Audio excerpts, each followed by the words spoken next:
1 João, capítulo 3, verso 11. Lá no finalzinho da sua Bíblia. Diz assim a palavra. Acharam, amém? Porque a mensagem que ouvistes, 3:11, né? Desde o princípio é esta, que nos amemos o quê? Uns aos outros. Vira para o teu irmão e pergunta, você me ama?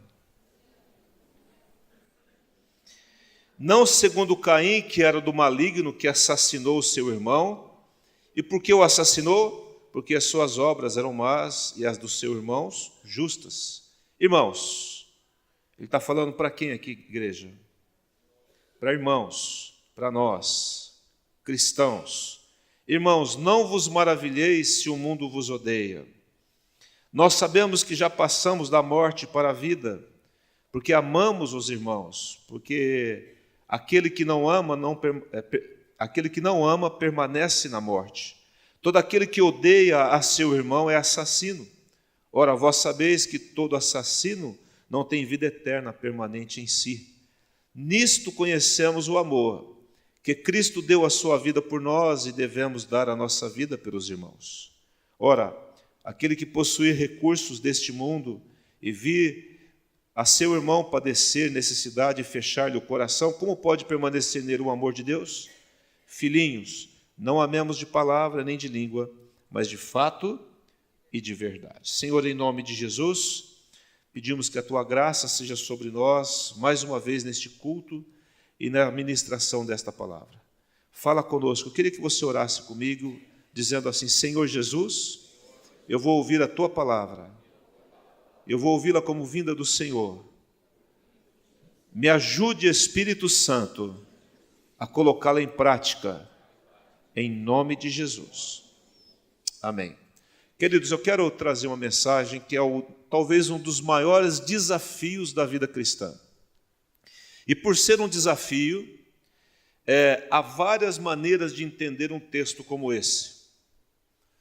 E nós temos uma dificuldade, como latinos, né? E como pessoas que entendem o amor de forma muito diferente do que a Bíblia diz que é amor. Eu quero tentar, nessa noite, colocar algumas coisas no lugar, nessa noite. E eu creio que o Espírito Santo vai fazer isso, porque muitas vezes aquilo que nós interpretamos como não sendo amor, é amor. Nós vemos na palavra, se você partir do Velho Testamento, caminhando até o Novo, nós vemos reis que começa a história do rei dizendo assim, e este rei era bom. Aí ele vai lá, ele faz algumas reformas, ele tira os ídolos que o seu pai havia implantado lá em Judá, principalmente Judá, que foi o mais longo o reino, né? Cerca de 20 reis, mas de 20 reis em Judá, apenas 8 foram justos, olha só a conta. Todos os demais reis foram reis maus. Mas quando você pega um rei bom, ele vai lá, ele faz uma reforma, ele restabelece algumas coisas que estavam desfeitas e ruins, remove os ídolos, aí vem sempre um inimigo contra ele, Deus vai lá, dá a vitória a ele, às vezes de forma sobrenatural, não tinha condições humanas de um exército poderoso para enfrentar o outro exército, mas Deus dá a vitória.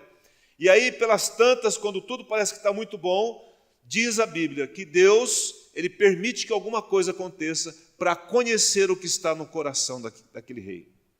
E a maioria deles, nesse momento, eles se descontrolam e toda a reforma e tudo aquilo que eles fizeram naquele reinado acaba sendo desfeito porque eles não passam por aquele crivo. Quando você vai lá, quando o povo estava caminhando no deserto e indo em direção à terra prometida, e diz a Bíblia que Deus muitas vezes permitia que alguma coisa acontecesse para saber o que realmente estava naquele coração.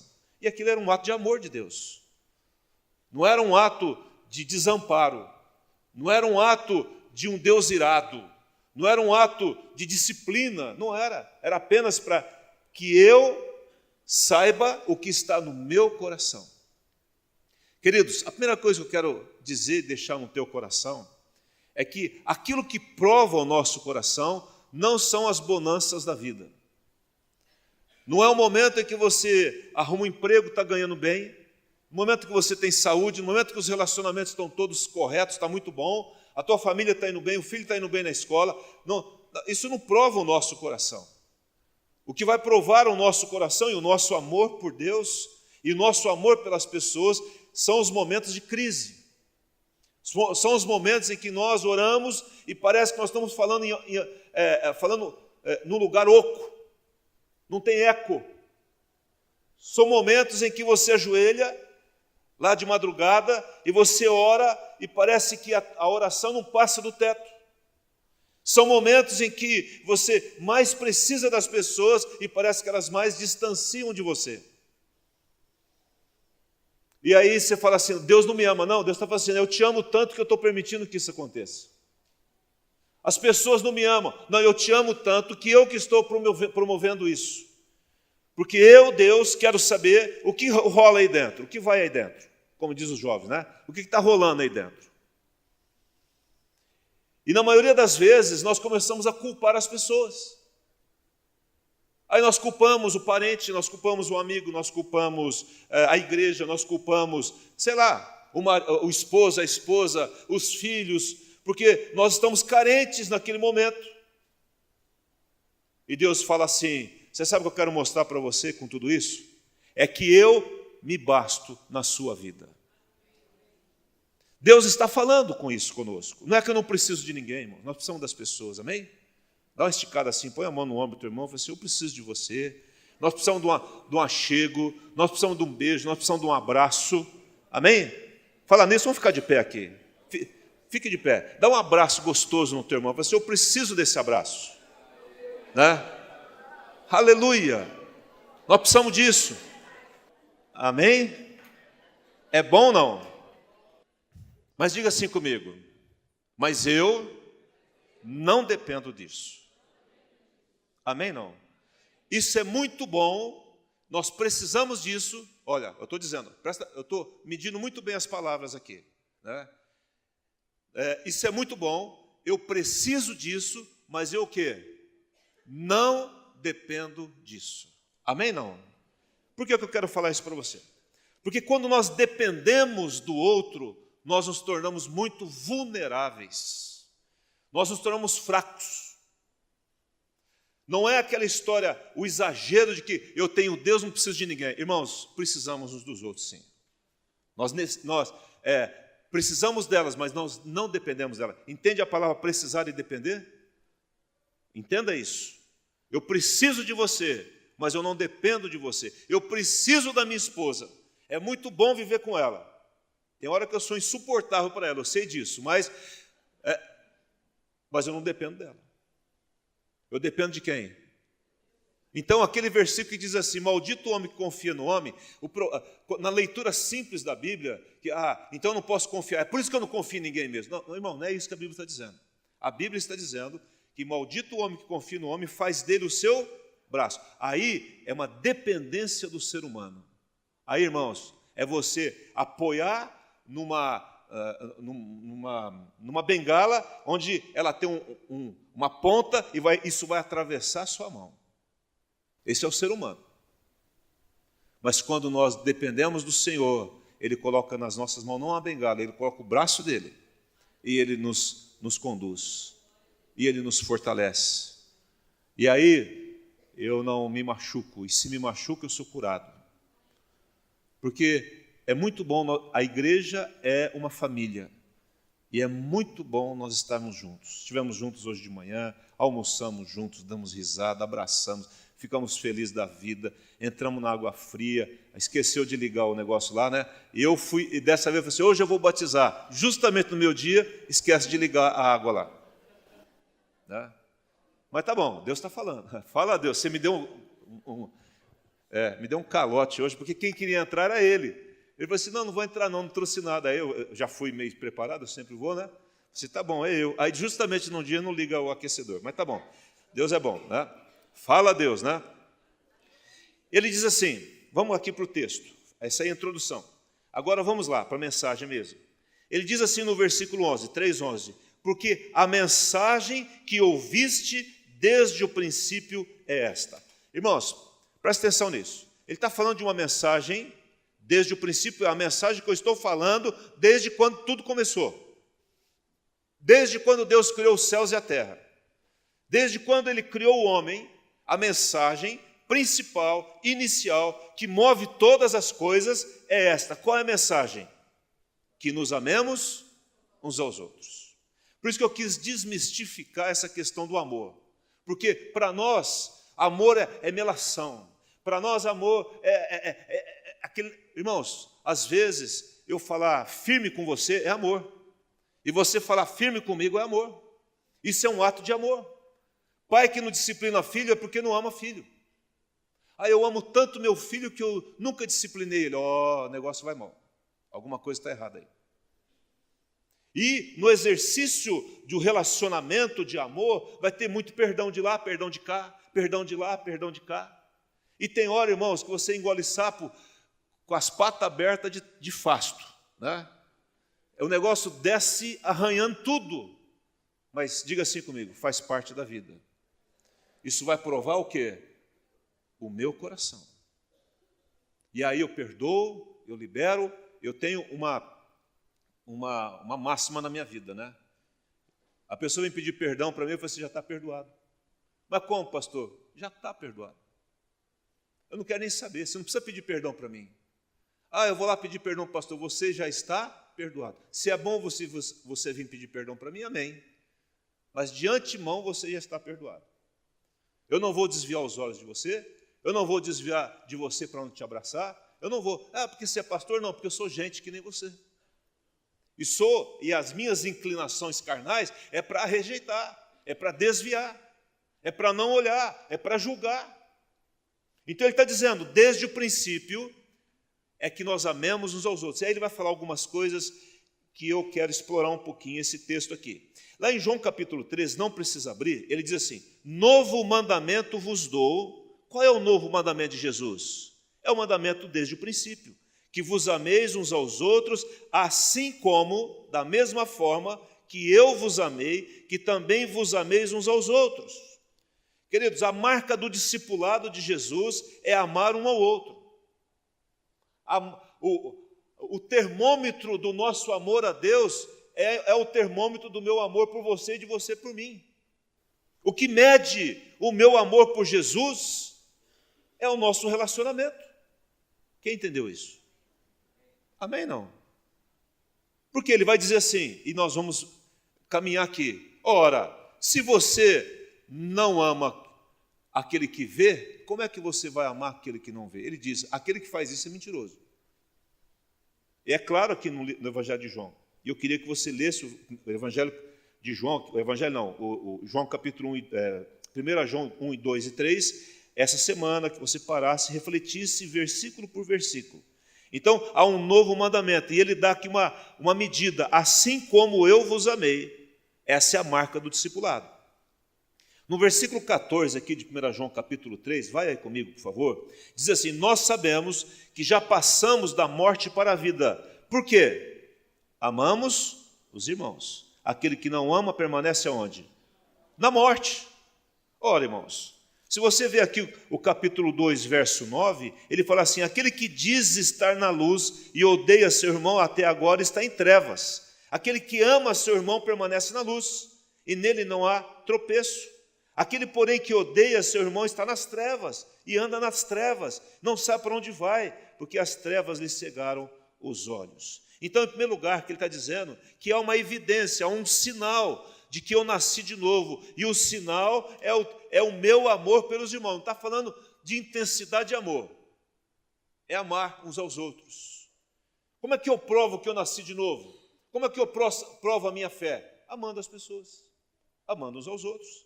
Segundo lugar, versículo 16, ele diz assim, nisto conhecemos o amor, que Cristo deu a sua vida por nós e devemos dar a nossa vida pelos irmãos. Há um exemplo de amor. Jesus está dizendo, olha, a evidência máxima é que como Jesus deu a vida dele por nós, nós devemos dar também disponibilizar a nossa vida em favor das pessoas. E esse dar a vida, as pessoas pensam em morte. Não, é disponibilizar tempo, é disponibilizar atenção, é disponibilizar cuidado, e é disponibilizar também uma palavra de advertência. É disponibilizar você ligar para uma pessoa, você mandar um WhatsApp e às vezes adverti-la de alguma coisa. Isso é amor, isso é ato de amor. Isso é dar a vida, isso é dar tempo, é dar o meu empenho para que a pessoa ela receba amor de Deus através da minha vida. Versículo 17, ele diz assim: ora, aquele que possui recursos deste mundo e vir o seu irmão padecer necessidade e fechar-lhe o coração, como pode permanecer o amor de Deus? Filhinhos, não amemos do quê? De palavra e nem de língua, mas do quê? De fato, de verdade. Agora ele está falando do amor prático. E essa é uma das facetas. Ora, se o irmão está precisando de alguma coisa e ele fecha o coração, e necessidades são das mais variadas formas, e ele fecha o coração, ele tem como ajudar, mas ele fecha o coração e tranca o coração, e egoisticamente ele segura aquilo com ele, porque só está pensando nele e fala assim: isso não é amor, isso é prático, e eu tenho como ajudar, e eu posso ajudar, eu posso estender a mão. Então, eu quero sugerir a você que jamais você feche o coração para uma pessoa que peça alimento para você, de forma alguma. Você saiu de um restaurante, a pessoa pediu pode ser, irmãos, a pessoa mais ruim do mundo. Faça alguma coisa por essa pessoa. Ele está falando de necessidade. Você tem um batalhão de roupa na tua casa que você não usa. Há um estudo que diz assim: se você não usou uma roupa durante um ano, você não vai usar mais. Aí você fica com roupa de 1950, dentro de casa. Uma vez, irmãos, nós acompanhávamos um casal, isso há muito tempo atrás, não é aqui de Campinas, então nem adianta ficar pensando se é alguém, ou será que eu estou fulano, ciclano, aquele negócio, né? Não é daqui, é de outra cidade e tal. Nós entramos num quarto da pessoa, ela falou assim: pastor, o que eu... Isso aqui, ó. Irmãos, o quarto, vamos imaginar que é isso aqui, ó. Esse canto aqui, ó, era sapato. Tudo isso aqui era sapato. Mas tem sapato ali que não tem nem como usar mais. É da época do filme do Rin Tin Tin lá, aquele negócio. Não tem como usar um negócio daquele. E aí a pessoa era pegada naquele negócio, não dava nada para ninguém. Então eu quero te dar uma outra dica. Comprou uma roupa, dá uma. Comprou outra roupa, dá outra. Amém? Não. Comprou um sapato, dá o sapato, desde que esteja bom, né? Vai dar sapato furado, aquele negócio, né? Não, o sapato rasgou, agora eu vou dar. Não serve para você, não serve para o outro, né? Mas coloca isso no teu coração. Ele continua dizendo aqui, no versículo 23, vai comigo, ora, o seu testemunho é este, que creiamos, o seu mandamento é este, que creiamos em nome do seu Filho Jesus Cristo e nos amemos uns aos outros. É interessante, quando ele fala em mandamento, ele está falando em duas coisas aqui, crer e amar, e ele fala o seu mandamento. Ele está dizendo aqui de que essas duas coisas se tornam uma só, ou uma decorre da outra, porque a minha fé ela vai ser demonstrada à medida que eu amo. Que creia nele, o mandamento é este, que eu creio e que eu ame uns aos outros. Então, a prática da minha fé é amor, porque o amor é eterno. Aí no capítulo 4, no verso 12, estou terminando esse momento aqui, diz assim: ninguém jamais viu a Deus. Se amarmos uns aos outros, Deus permanece em nós e o seu amor é em nós aperfeiçoado. Presta atenção que é uma condicional. Se amarmos uns aos outros, Deus o quê? Permanece em nós. Diga assim: se eu amar as pessoas, Deus permanece em mim. Deus não vai permanecer em pessoas que não amam as pessoas. Por isso que a nossa visão é o que? É uma vida. E tudo começa com uma vida, irmãos. Por que esse negócio de uma vida? Porque se você não consegue amar um, não pense que você vai amar 2, 3, 5, 10. Eu tenho que partir de um. E partindo de um eu chego nos outros. Amém?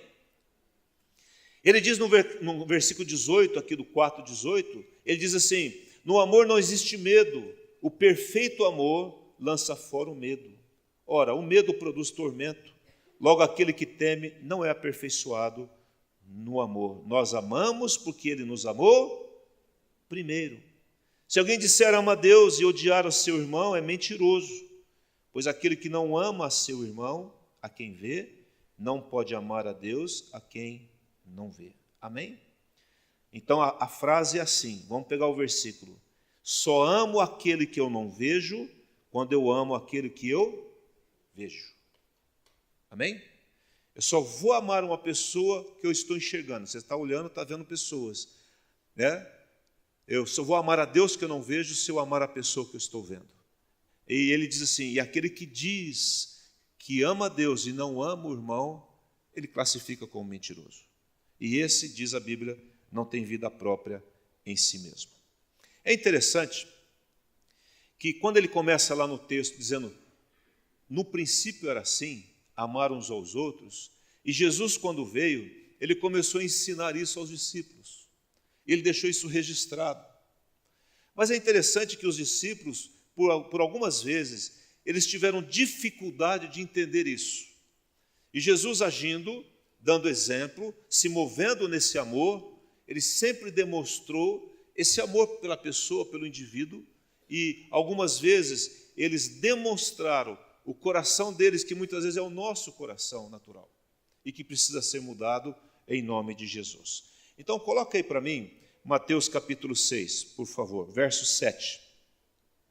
Deixa eu caminhar aqui, vocês olhando o texto aqui, por favor. Marcos 6, 7.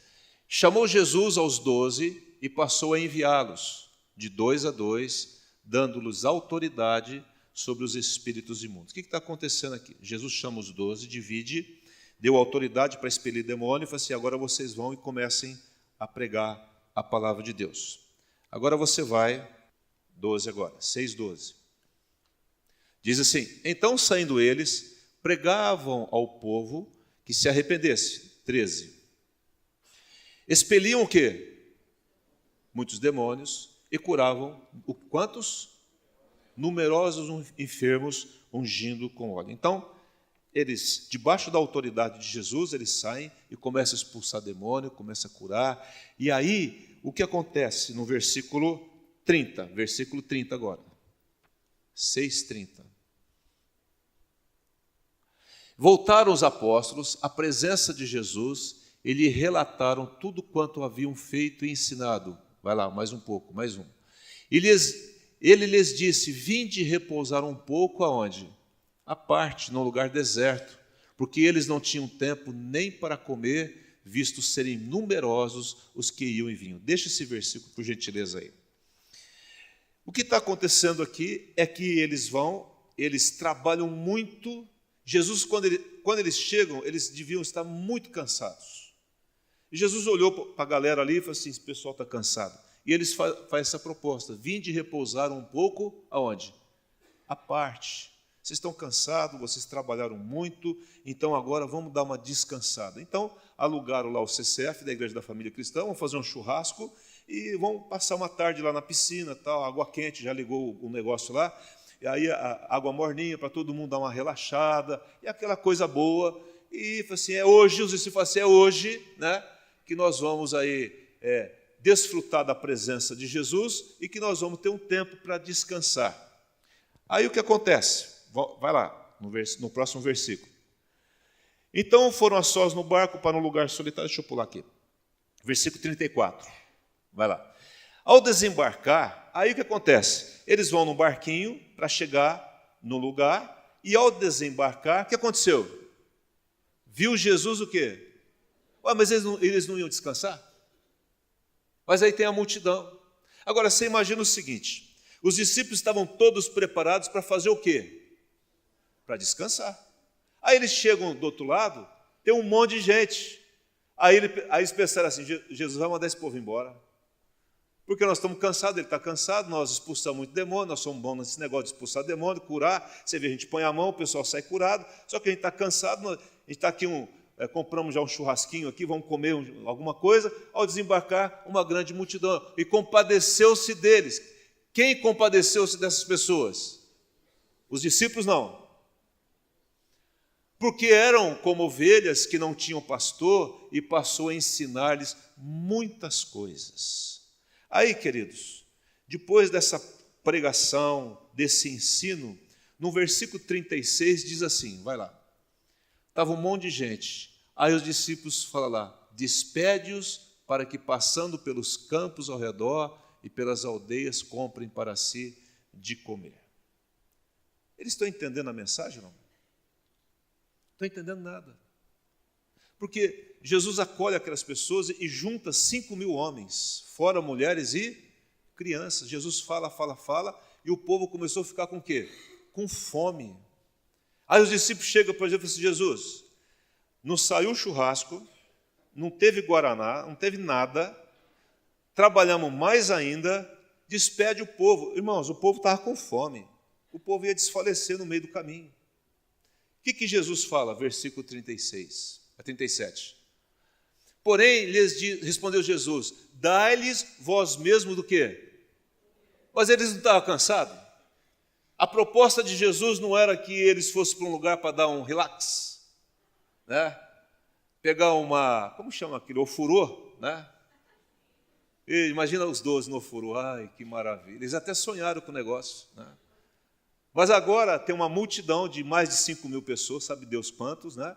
E Jesus fala para eles assim, dê vocês de comer. Eles responderam, iremos comprar 200 denários de pão. 200 denários, irmão, é 200 dias de trabalho, é quase, é uma boa quantidade, multiplica aí. Para dar de comer, eles estão falando, Jesus, essa parada não vai funcionar, esse negócio. Não dá para continuar. Não tem comida para esse povo, não tem dinheiro. Aí todo mundo sabe o restante da história. Tinha uma pessoa lá com 5 pães e 2 peixes. Jesus pega o pão, oferece ao Senhor, ora, e coloca na mão de quem? Dos discípulos. Manda todo mundo sentar, organiza a multidão, de 50 e 50, tal coisa, e ele ora e coloca os pães nas mãos dos discípulos. E quem distribui o pão e os peixes? Os cansados, os caras que estavam indo para o spa.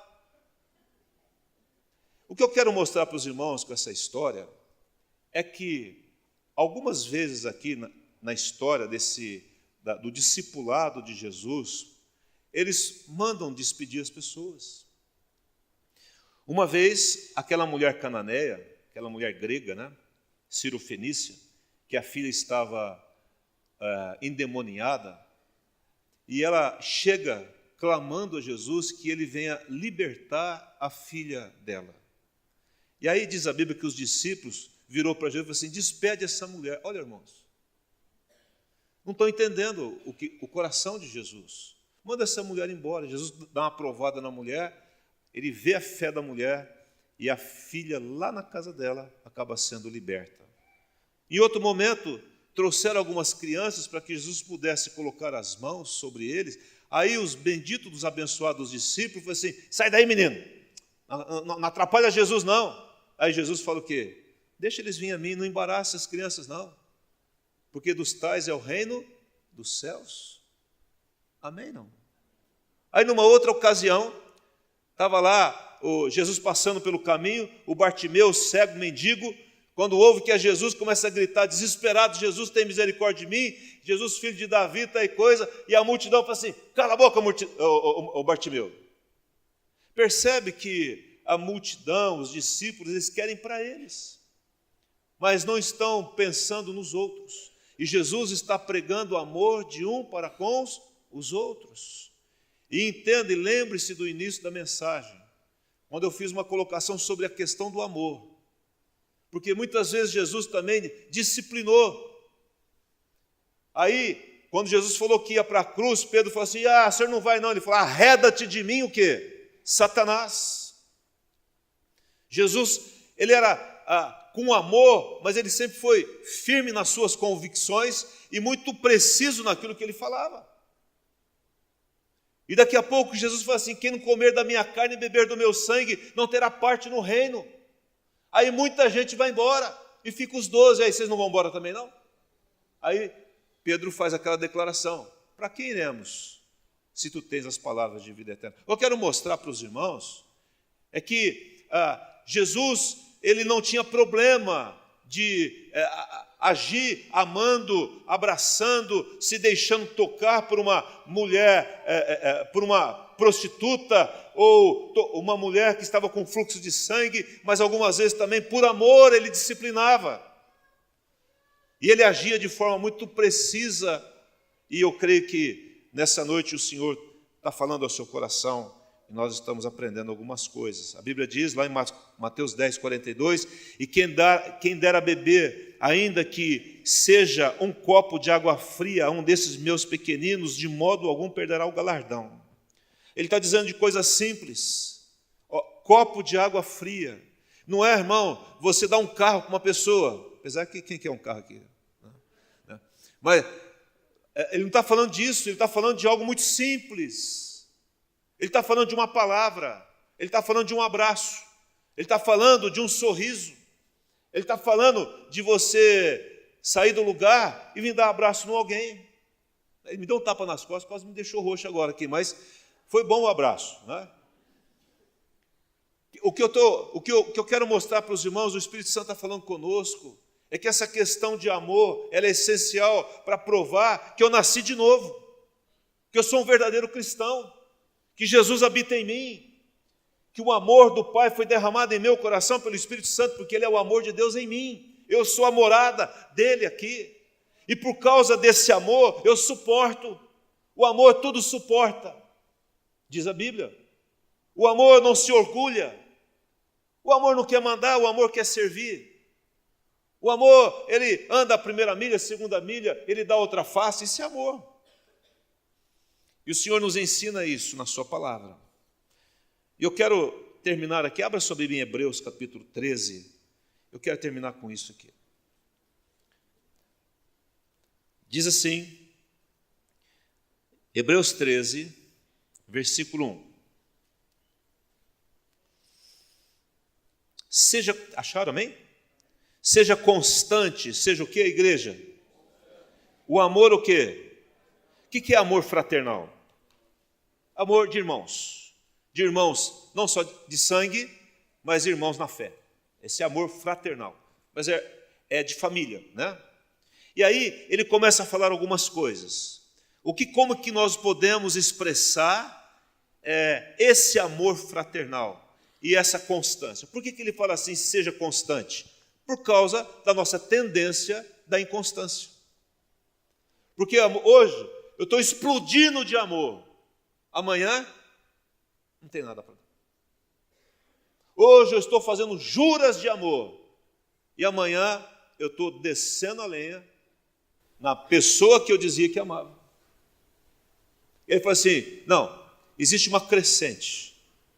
Isso fala de maturidade, fala de experiência com Deus, fala da morada do Espírito Santo morando em mim, onde o meu amor é uma crescente. Ele só vai o quê?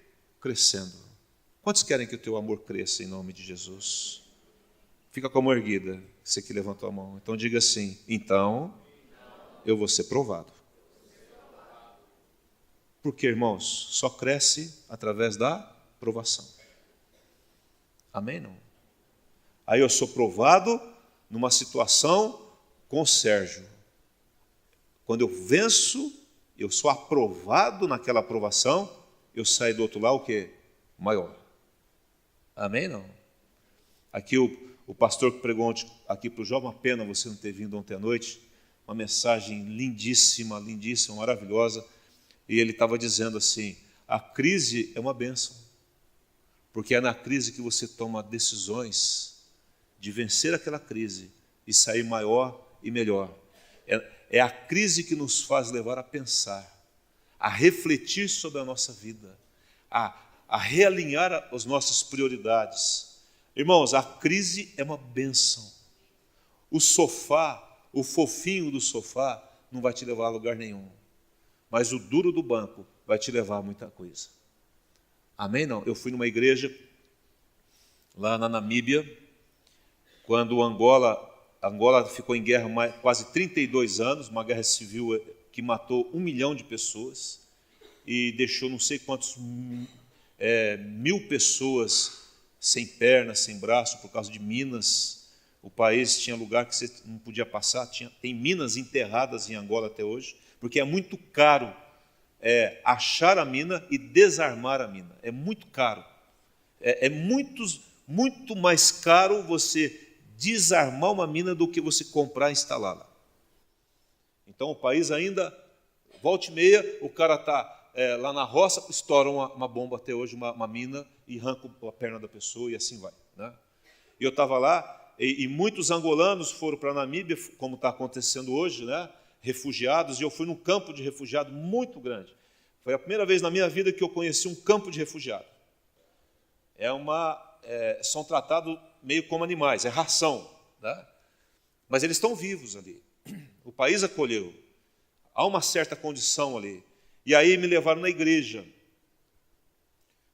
do pastor Cacinda, né?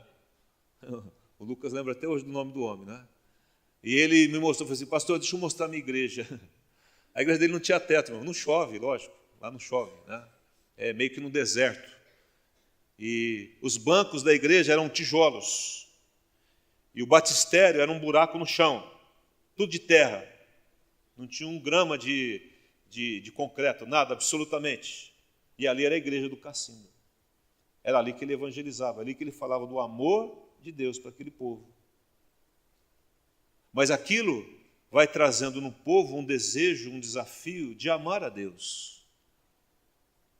O fofinho nos leva a cada vez a alma farta, pisa favos de mel.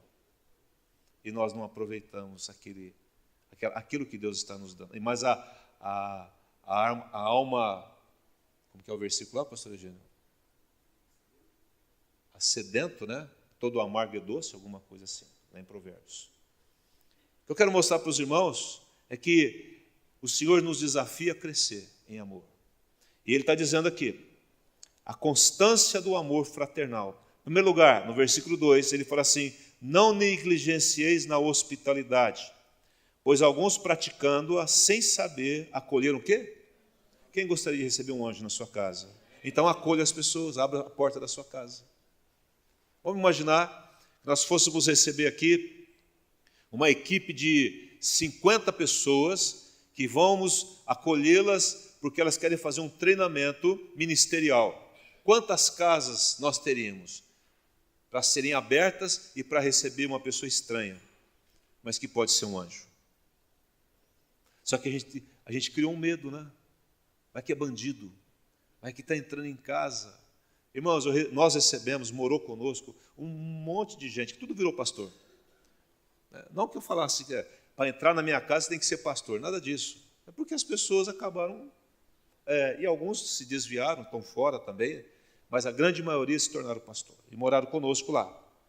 Então, a hospitalidade é um sinal, uma demonstração de amor fraternal. Segundo lugar, versículo 3, lembrai-vos dos encarcerados como se presos com eles, e dos que sofrem maus tratos, como se, com efeito, vós mesmos em pessoa fosseis maltratados. O que ele está dizendo aqui é de nós termos o mesmo sentimento de uma pessoa que está lá. Está preso, tem que pagar, mas vão visitar. Avivamento nas penitenciárias tem acontecido, pessoas sendo batizadas. Então, eles colocam lá nas penitenciárias, há lugares. Esse aqui é o reduto dos crentes. Então, pega alguém lá muito ruim e coloca no meio dos crentes, que vai tornar bom. É assim que tem feito nas penitenciárias. E o Senhor está mudando isso. Existem ministérios, pastores, que são especializados em fazer trabalho em penitenciários, irmão. É ali que é o rebanho deles. Pergunta se eles recebem dízimo lá. O cara está preso. Então está ali porque ama Jesus, porque ele entendeu que o amor fraternal me leva a ir até o encarcerado e aqueles que sofrem maus tratos como que se doessem em mim. O cara está sofrendo lá. Eu me lembro da figura que ficou na minha mente, não sei se vai apagar um dia, daquele menininho na ambulância, tudo sujo, com o rosto meio com sangue, e o menino totalmente desprotegido. Quem lembra dessa imagem em alguma das filmagens aí que nós vimos na televisão? Eu olho para aquele menino, eu tenho vontade de chorar, irmãos. pegar a criança e falar assim, vem cá, meu filho, eu vou cuidar de você. Isso tem que doer em nós. Quando a gente ouve as notícias do mundo, né, nós contribuímos e falamos aqui na conferência sobre o trabalho que tem sido feito com refugiados sírios. São 300 mil sírios naquele lugar, mas é mais de 1 milhão. E onde nós estamos orando e contribuindo, mas o missionário está lá, fazendo alguma coisa, recebendo pessoas, e pessoas estão se convertendo por causa do amor. Como é que uma pessoa deixa um Brasil que é livre para vir aqui tendo que tomar cuidado, traz a esposa, traz filhos num lugar como esse? Tem que amar.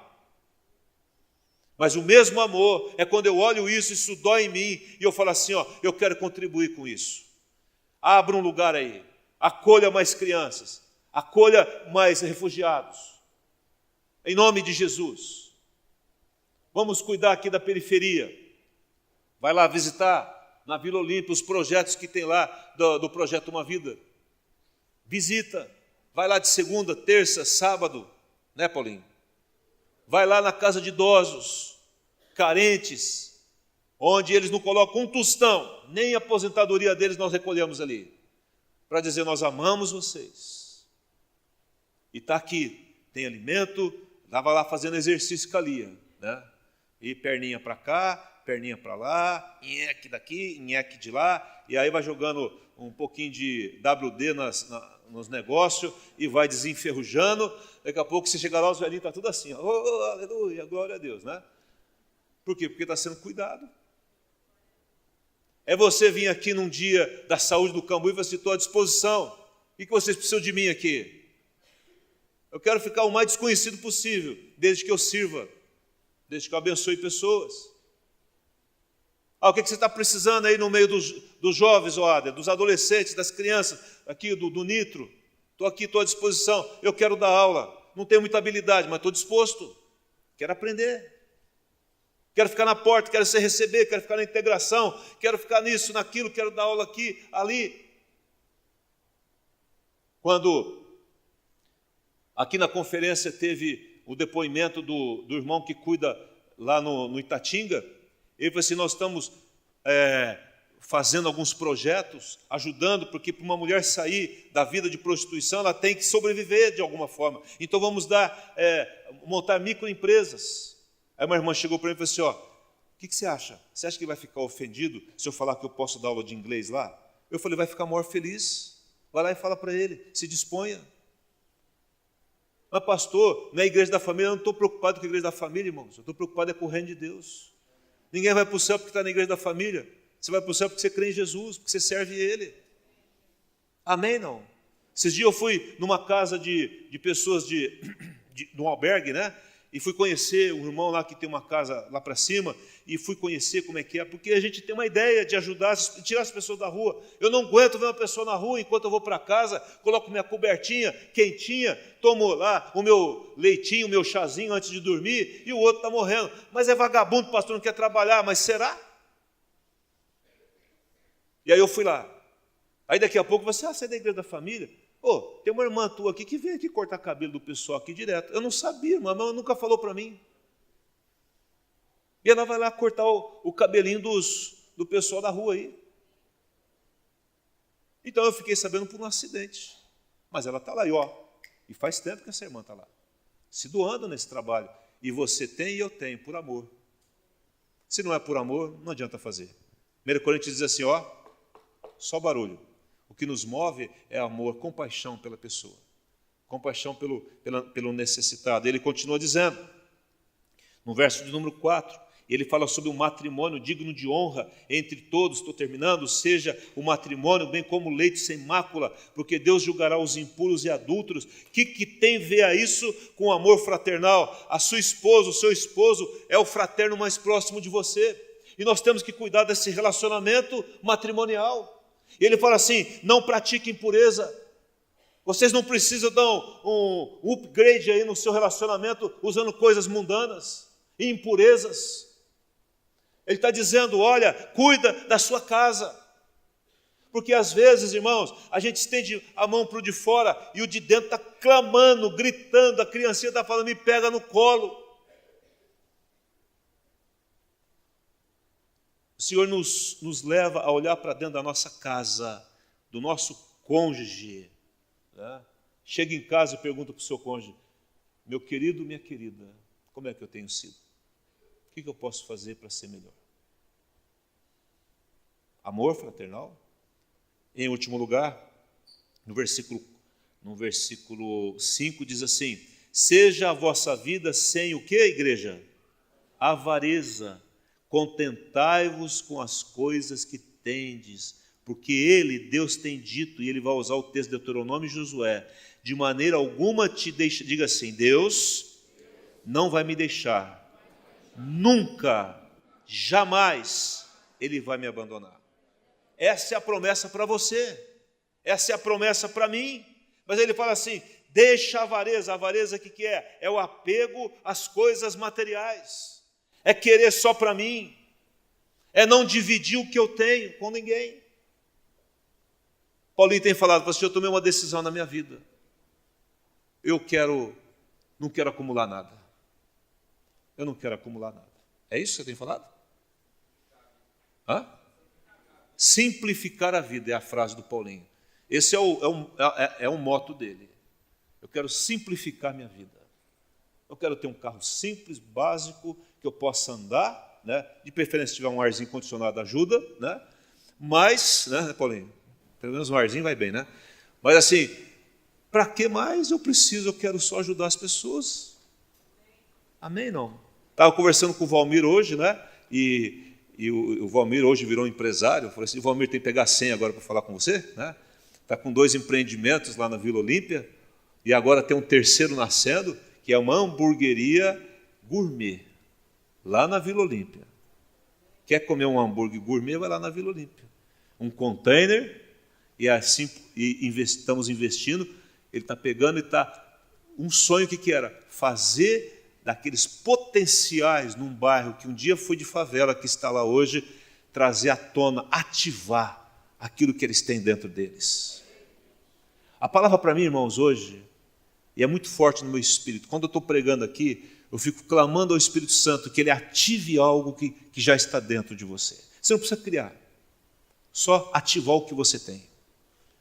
Aí foi lá, aí o Valmir trabalhava numa farmácia, ele falou assim, Valmir, abre um negócio. Quando a gente foi ver, irmão, já tinha aberto, já estava funcionando. Eu falei, Paulinho do céu, nós não pensamos direito. Eu falei assim, vamos na doida. E na doida regularizou a farmácia, está com o mercado, o outro não sei o quê, porque estamos ativando o projeto da Vila Olímpica, que é ativar os meninos. Você não precisa ser outra coisa aí, não.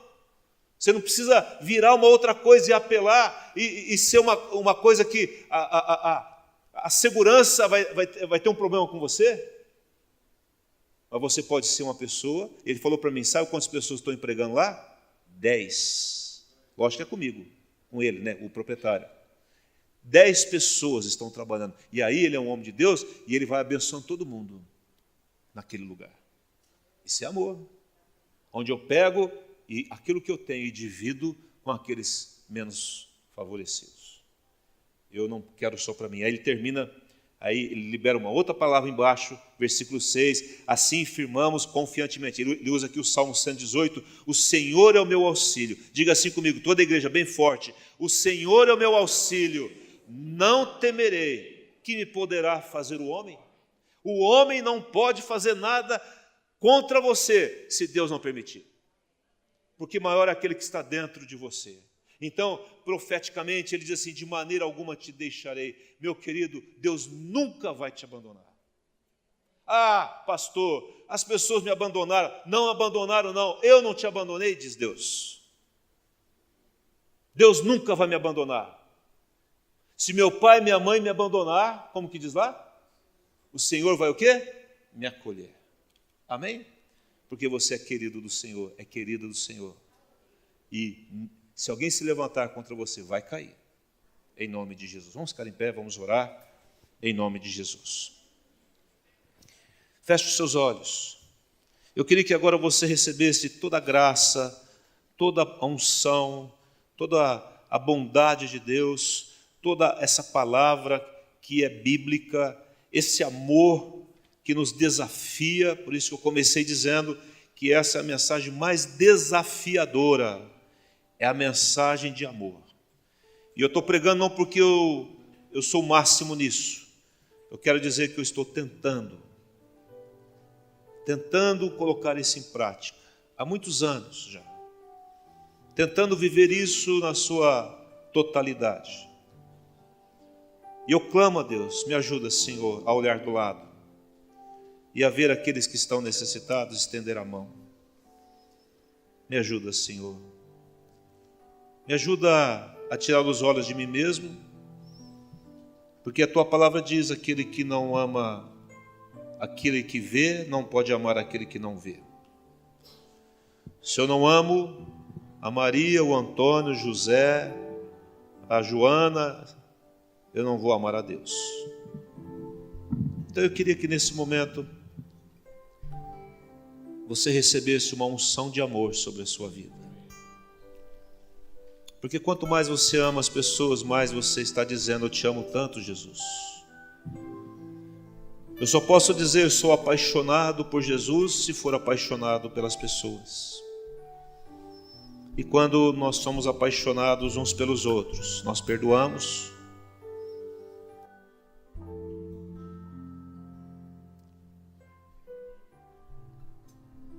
nós não permitimos que as coisas negativas se alojem nos nossos corações,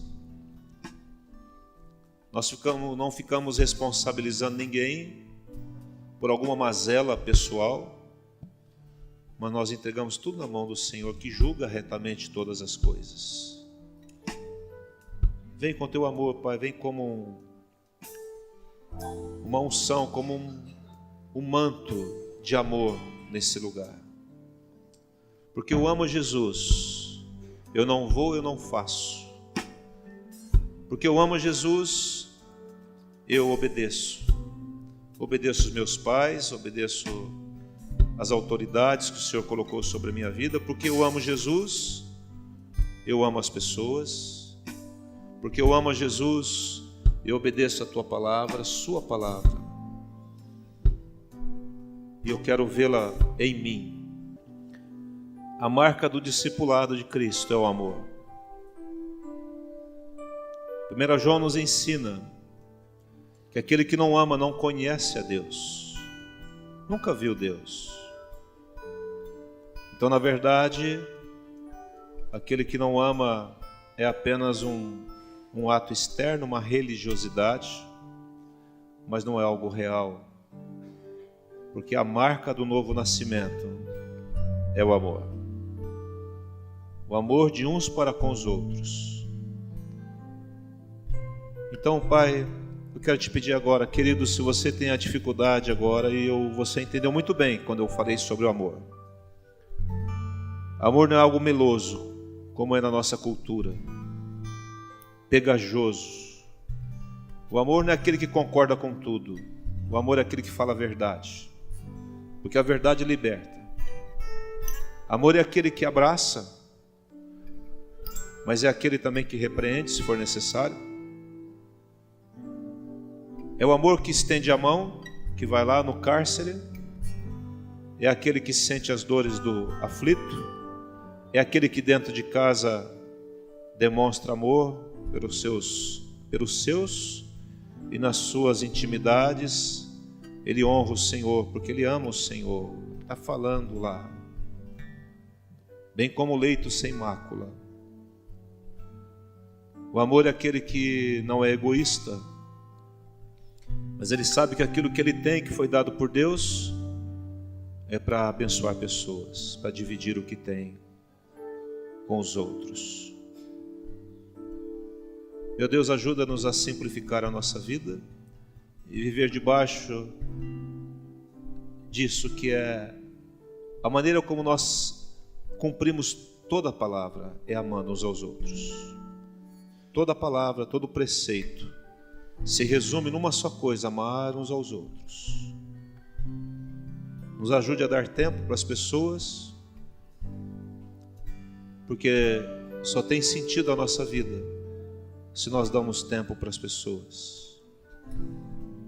Eu abençoo a sua vida nessa noite com este amor de Deus que está aqui. O amor que vence tudo e todos. O amor que vence as minhas inclinações pecaminosas, para que eu faça a vontade de Deus, porque Ele é maior do que a minha carne. O amor vence tudo. Que você saia daqui perdoando, que você saia daqui decidido em, quem sabe, mandar uma mensagem de amor para alguém, de reconciliação, de paz. Nós somos pela paz. A nossa bandeira sempre será uma bandeira branca, porque nós não somos da guerra. A guerra é só contra Satanás. É ele que é o nosso arqui-inimigo, não são as pessoas. E que a graça do Senhor Jesus, o amor de Deus Pai, a comunhão do Espírito Santo seja sobre a sua vida, sua família, seus relacionamentos, e que você saia daqui apaixonado por Jesus e pelas pessoas, pelos seus irmãos, em nome de Jesus, amém e amém. Dê um abraço na pessoa que está ao seu lado. Deus abençoe você, uma semana muito boa, em nome de Jesus.